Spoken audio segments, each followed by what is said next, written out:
عمر ذلیل جو سندھ کا رہنے والا ہے، اپنے آپ کو ادیب سمجھتا ہے، جس کا ادب کے ساتھ دور تک کا کوئی تعلق نہیں، جس نے بڑی محفل کے اندر اللہ رب العزت کی شان اقدس کے اندر نازیبا الفاظ کا استعمال کیا، حکومت وقت سے التماس ہے ایسے خبیث اور خنزیر اور سور کی اولاد کو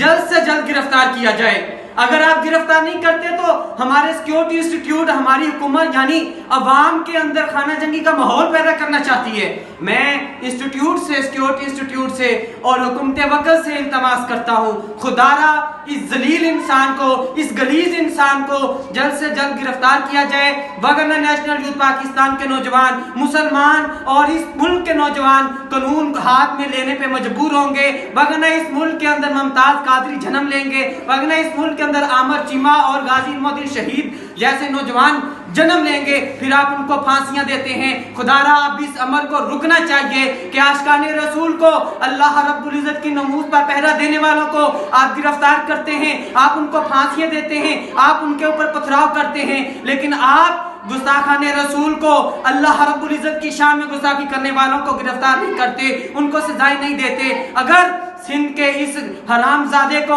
اس بغیرت انسان کو، اس ذلیل اور کتے کو آپ نے گرفتار نہیں کیا، نیشنل یوتھ پاکستان کے نوجوان غازی ممتاز بننے پہ مجبور ہوں گے۔ اس کے ذمہ دار گورنمنٹ ہوگی، حکومت ہوگی۔ میں التماس کرتا ہوں اس سے پہلے کہ یہ وقت آئے، اس کو عبرتناک سزا دی جائے، گرفتار کیا جائے اور اس کی بھرپور اس معاملے